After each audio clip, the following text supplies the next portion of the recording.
Berkat pertemuan Erlangga dan SBY, AHY menjadi di atas angin, tapi Anies terancam. Di koalisi perubahan, nama AHY selalu jadi bahan sindiran dan ejekan karena nggak punya prestasi, nggak punya pengalaman, cuma andalkan SBY, tapi punya mimpi jadi wakil presiden. Gagal di Pilkada DKI, malah mau maju jadi cawapres. Partai Nasdem dan PKS juga kelihatan nggak tertarik kalau AHY jadi cawapres Anies. Berulang kali nama Mahfud MD, Sandiaga, hingga Hovifah disuarakan sebagai cawapres potensial. Kalau Demokrat habis kesabaran, bisa saja mereka keluar dari koalisi. Kalau sudah begini, Anies yang terancam nggak bisa nyapres. Demokrat bisa saja bikin ulah kalau ada peluang. Barusan Ketua Umum Golkar Erlangga minta langsung bertemu SBY di Cikeas. Dua tokoh besar bertemu langsung. Artinya ada pembicaraan serius. Kalau cuma pembahasan sepele, cukup lewat telepon. Orang awam pun bisa menebak kalau mereka mau diskusi soal Pilpres. Saya lihat ini ada kaitannya dengan P3 yang resmi berkoalisi dengan PDIP mengusung Ganjar. Sebelumnya KIP terdiri dari Golkar, PAN dan P3. Karena P3 bergabung dengan PDIP, otomatis kekuatan KIP agak merosot. KIP butuh tambahan kekuatan dari partai lain. Mungkin Demokrat cocok jadi pengganti. Jika Demokrat dan Golkar bergabung, maka syarat ambang batas 20% sudah tercapai. Duet Erlangga dan AHY bisa langsung terwujud. Apakah itu mungkin? Ternyata AHY kasih sedikit kode buat kita. Dia bilang semua sangat mungkin terjadi kalau tujuannya baik dan sama-sama mau melakukan perubahan. Berarti AHY buka peluang untuk bikin koalisi perubahan jadi kacau.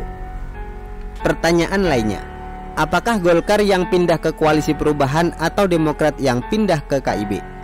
Kalau Golkar yang berkoalisi dengan koalisi perubahan, rasanya sulit sekali. Ini karena tahun 2019 lalu, Munas Golkar memutuskan Erlangga sebagai capres Partai Golkar. Tahun 2021, Golkar gelar rapat pimpinan nasional Rapimnas. Hasilnya Erlangga maju sebagai capres.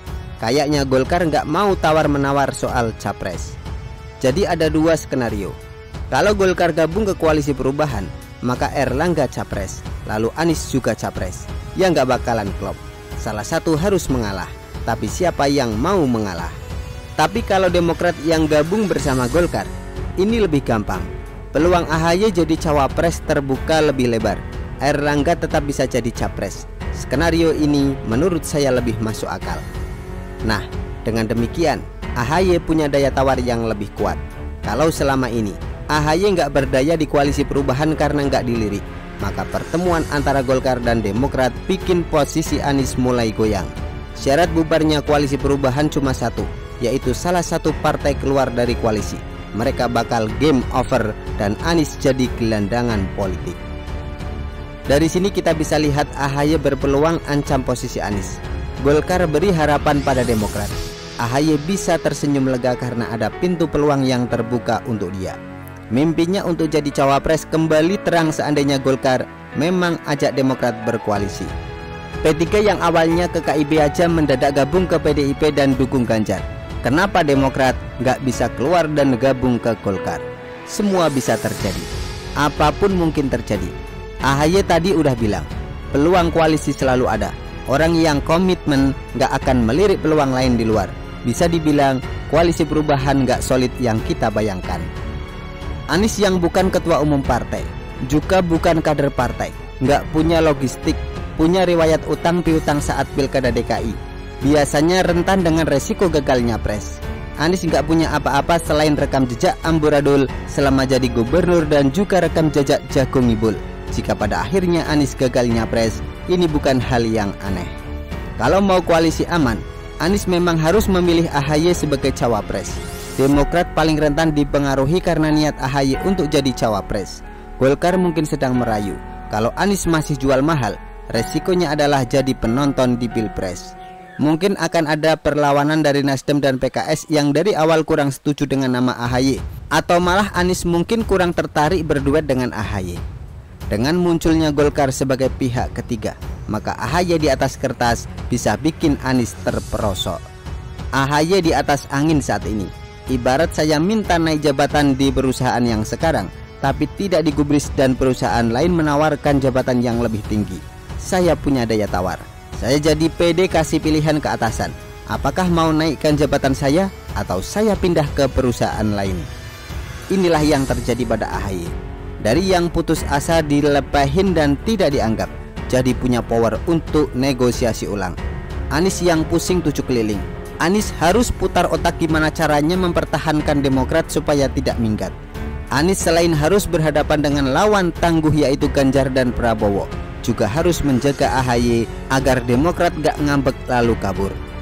Jika Anies memang kurang srek dengan AHY dari awal, maka dia harus menghadapi perlawanan dari AHY. Mungkin mereka bakal saling gigit. Bagi sebagian orang, Pilpres dirasa lebih adem kalau tidak ada Anies. Siapapun capresnya, gak masalah asalkan jangan ada Anies. Sebagian pendukungnya bakal bikin gaduh di Pilpres sama seperti saat Pilkada DKI 2017. Kalau Anies nggak ikutan Pilpres, bakal lebih tenang. Dinamika politik saat ini berpotensi membuat tiket capres Anies terkoyak. Anies saat ini benar-benar terancam gagal nyapres. AHY semakin di atas angin. Begitulah kura-kura. Artikel yang diambil dari show.com, ditulis oleh XRT. Bagaimana menurut Anda?